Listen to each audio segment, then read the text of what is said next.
Stephen Tries, Calix, all those kind of guys, they're absolutely brutal at football, I won't lie to you. Like, he would literally get me ready for every single game by just being like, Fozzie, you're the man, like, just go out there and smash it as normal, mate, wicked, sweet as a nut. And he's like, I don't even want to play, so just smash it, please, thank you very much. Speed needs to learn everything, mate. Speed is miles off it. He is an absolute weapon. Ben Foster, thank you very much for joining us. How's it going? Pleasure. Yeah, going really well, thank you. Good. Why are we in a bike shop? Okay, so with chain reaction today, okay, so cast your mind back to lockdown, right?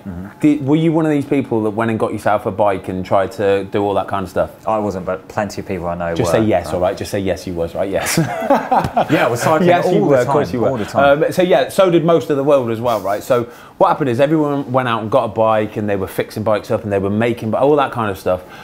Unfortunately, since then, a lot of people have just kind of ended up sticking their bike in the garage, and they end up, like, they might have had a little mechanical problem, flat tyres, stretched wires. It could just be a micro adjustment of something very, very, very minimal that's dead easily remedied. It doesn't take long for mechanics to fix nowadays. But unfortunately, people just aren't willing to do that. They think it will be too expensive, all that kind of stuff. Thankfully though, Chain Reaction today here have got a wrecked and repaired pop-up, where if you've got one of these bikes, like I say, sitting in the garage collecting dust and rust and there's cobwebs over it, all that kind of stuff, bring it down today, one day only, and they'll fix you up and get you back on the road. It's an absolute banger, absolutely free. Just get yourself down, basically. To kick things off then, I've got a few tweets for you to read from people who, because cyclists don't have the best rep among drivers, do they? True that. So let's debunk some myths. Come on then. Okay, so here's the first tweet for you to read. Okay, cyclists are like, I don't feel safe on the road. My brother in Christ, you are running a red light without a helmet. Yeah, okay, I understand that one a little bit, I do. I think cyclists see, car drivers, all that kind of stuff, they see cyclists and they think, oh, they just own the road and all this kind of stuff. Until you're actually a cyclist and until it's you on that bike and you've only got a helmet for protection, you don't realise how vulnerable you are, honestly. I've been in it so many times. I try and stay away from inner city riding and I'll stay out on the roads, but even then I've had times where cars do real close passes on me and it's a really intimidating, scary place to be. Especially, imagine if you're a new cyclist, it's a genuinely scary thing to do sometimes. As for the running the red light, not cool. It's not cool, but I do see people doing it. Step your game up. Don't run red lights, all right? You're killing a cyclist, yeah? Okay, here's another one, a little bit more severe, but again.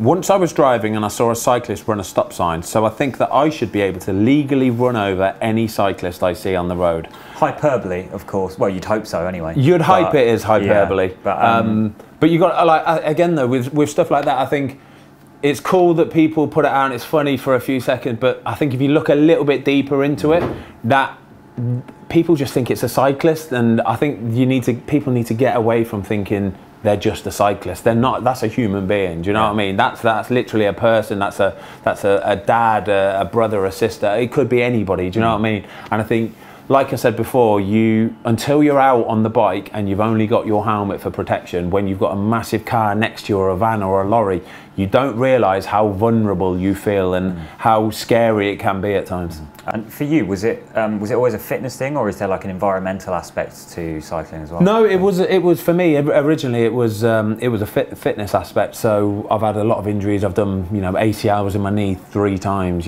So running, I'm 93 kilograms. I can't go running because it's just that constant pounding. Yeah. But cycling was always a really good way to sort of bang for your buck. Really, I know I can sit on the bike for an hour. I can burn 1,000 calories. But once I really got into it and I started getting my bike out on the road and into the country lanes, all that kind of stuff, it's the freedom, you get to see so much more stuff. And not only that, it's like the mental health aspect as well. When you come back from a bike ride, you could have the worst stresses and strains and worries and all that kind of stuff before you leave, but when you come back, it's like you've managed to put that all straight. You know where you are, you've got a smile on your face, you'll feel $1 million again.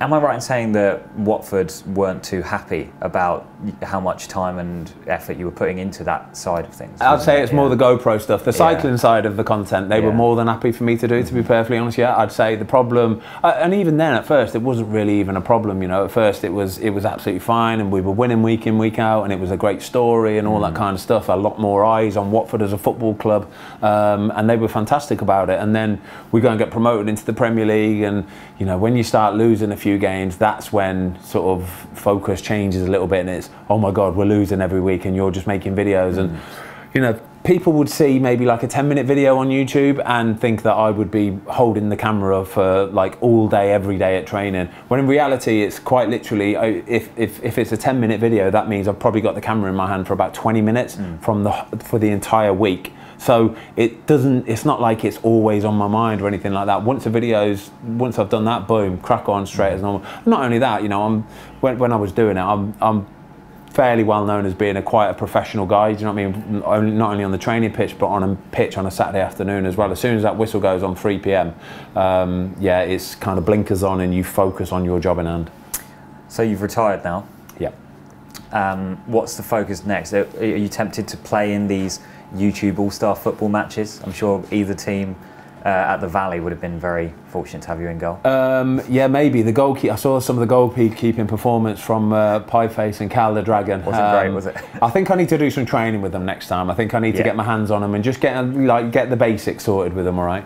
I was actually going to be a manager for one of the teams. I ended up playing in a West Brom testimonial match for Chris Brunt and James Morrison instead. It was a banger, to be fair. It was really, really good. I couldn't let them down, but yeah, that's the sort of world I'm in a minute. Some of those lads, to be fair to them, I know people think they're kind of just YouTubers and this and that. These guys are businessmen. Honestly, they're savvy people. Who impressed you the most of those YouTubers when you've seen them play football? Some of them have got some good skills. Some of them have got some seriously good skills. Chris ND is a baller, mate. Chris ND can play. Toby Jizzle can play. I played with a lot of them, to be fair. Stephen Tries, Calix, all those kind of guys. They're absolutely brutal at football, I won't lie to you. Theo Baker's lovely though. I feel for Theo. Theo's just had a big old hip operation, like replacement everything, the poor bugger.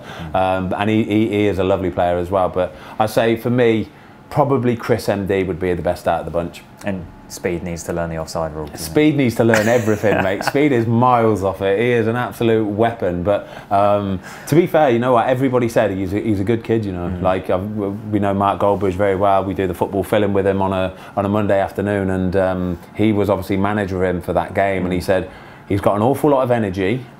He can't sit still.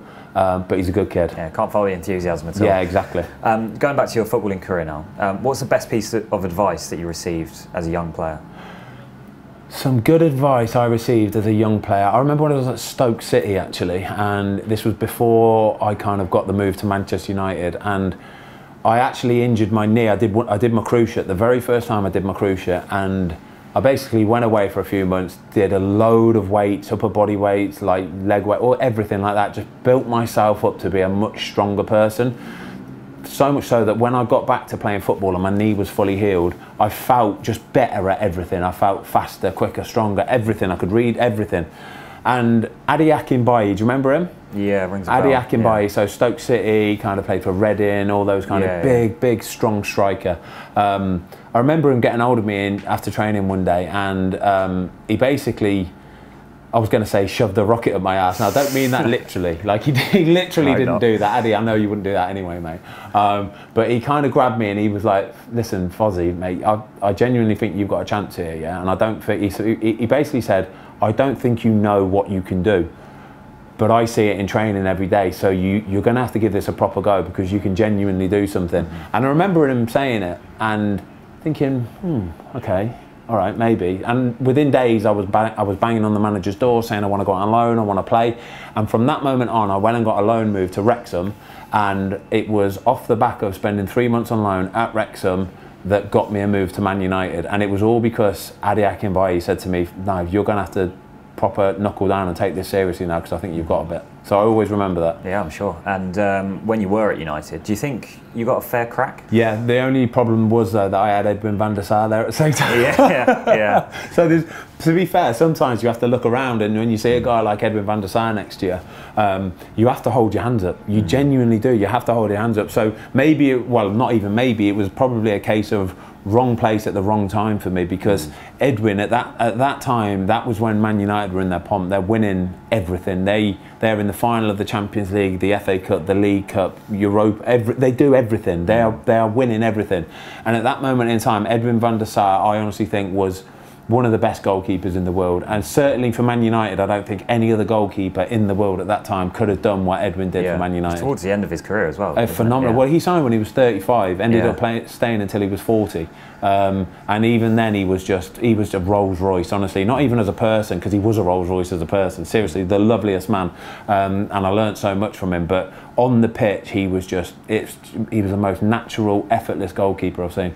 And what was Ferguson like at that time with you? Because obviously, players who aren't playing, a big part of management is to keep them happy and motivated. So was Ferguson good at that with you? Yeah, that was one of his biggest qualities, was his man management, and that ability to absolutely nail you on a Saturday afternoon and give you a hairdryer, but then on a Sunday morning come and put an arm around you and say, "How you doing, mate? You're right." You've seen that on the telly, and it's almost like it's just forgotten, but it gets you back on an even keel again, so there's no grudges, no resentment, nothing like that. And he was so good at doing that, honestly.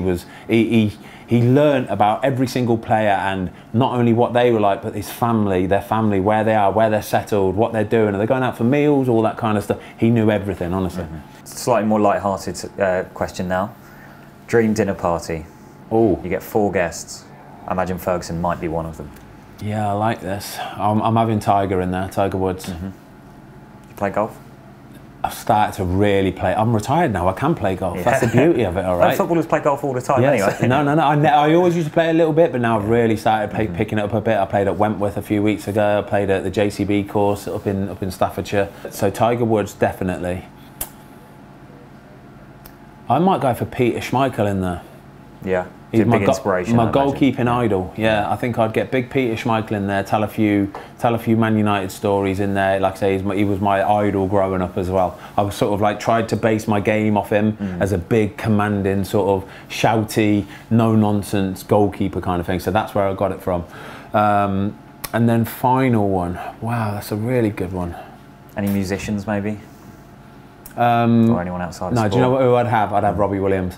I love Robbie Williams. I do. I love Robbie Williams. I love him. We had him on the podcast. A couple of weeks ago, and he is one of the most nicest, down-to-earth blokes I've ever met. Seriously, you think how massive Robbie Williams is, and like especially sort of my era and that. Back in the day, Robbie Williams was just an absolute legend, huge megastar. What's his best song? Angels for sure. Yeah. Come on. Even Millennium was world class as well. We actually went to. He invited us to like a little private show, and oh my god, it was a banger, like goosebumps, and I was sweating my tree off, and I'm diving around and jumping around. It was so good. But as a bloke, just so down to earth, so chill, so calm, so nice. He was lovely. Cool. So Tiger Woods, Peter Schmeichel, and Robbie Williams, and yourself, and myself. That'd be a great dinner. Yeah, that would be a banger. To be fair, I look forward to that. Yeah, I'll try and make it happen. There's a World Cup coming up. As a goalkeeper, who are you hoping to see between the sticks for England? Pickford or Ramsdale? It will be Pickford. It's got to be Pickford. I think the beauty of it at the minute is that Rambo is absolutely smashing it. He is killing it, and it's only good for England that in the long term. Obviously, he'll push Jordan all the way, but I think going into a major tournament, into a World Cup, into a Euros, you need a goalie who's tried and tested, who's been there, who's seen it, he's had experience, you know, a lot of people always say as well, like he never lets England down, and I feel that's so disrespectful, seriously, because he does so much more than just not let England down. He think back to the Euros and saving penalties in the final, and along the way making some of those big, massive saves at massive moments. That Havertz volley. There you go. Stuff like that is just, you need to have a goalie who's been there, seen it, and done it. And I think for this World Cup, that's Jordan Pickford. But I think in the long term, for sure, Aaron Ramsdale has got a huge future as an England goalkeeper. There's a lot of other debates about who should start as well. Is there anyone you're desperate to see in that starting 11? In the starting 11, I think Phil Foden for sure has to start. The form he's shown recently in the last, even this season, Brilliant for City. He's last season everybody knew, but game time was a little bit more sparse. This season it's like he's the go-to. Do you know what I mean? He's guaranteed to be starting week in, week out. So as long as we see Phil Foden up there, Harry Kane's obviously absolutely guaranteed. The big worry for me at the minute is the defence, is who we're going to play. Ravaged by injuries. We had all the right backs, and now we've got none of them. And now we've got none of them. Yeah. Centre backs, a lot of injuries. Kyle Walker, John Stones. Like, are we starting Harry Maguire? Are we starting Chris Smalling? Are we starting Fikayo Tomori? I don't know. I really don't know. I've actually tried to sit down and make a podcast of this, and it boggles my head. And I haven't done it because it boggles my head. It's too hard. I hope we're just going to have to leave it much nearer the time, see who's fit, see who's looking good to go, and take it from there. Don't envy Gareth at all. No chance. Impossible job. No. Just going back to goalkeeping for a moment, is there any keeper that you would love to have worked with, who could maybe tempt you out of retirement to do a job as backup on like a short-term basis? You know, anyone still in the game that you'd love to I would love to. I would have loved to have done the Scott Carson role for Man City. I would love to have been that guy, because third choice, never played. So from what I hear, Scott Carson and Ederson are like that. They are like Bezzy mates, like full on Bezzy mates. And people underestimate how important it is to have a Bezzy mate as a goalkeeper. So when I was at West Brom, for example, I had Boaz Miley as my number 2. He was my Bezzy mate. Like he would literally get me ready for every single game by just being like, Fozzie, you're the man, like just go out there and smash it as normal, mate, wicked, sweet as a nut. And he's like, I don't even want to play, so just smash it please, thank you very much. And Scott Carson will be that guy for Ederson. But I watch Ederson, right, and I buzz off how like just bothered he is. Like when I say bothered, I mean not bothered. He just looks like he doesn't care. Like, but as a goalie, that is a huge skill to have not have to worry about the consequences, the ramifications if you mess up.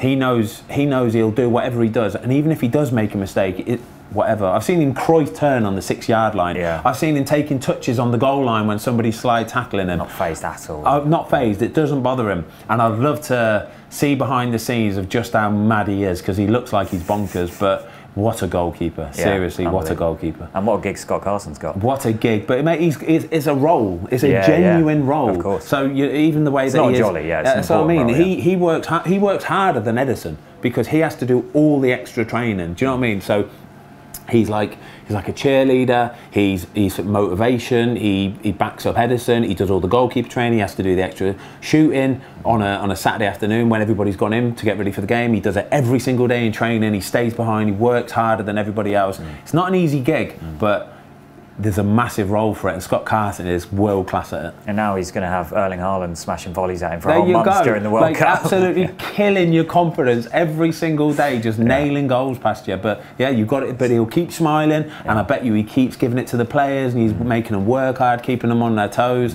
What a guy! I could talk all day, but we have run out of time. So Ben Foster, thank you very much. Thank you, mate. Absolute pleasure.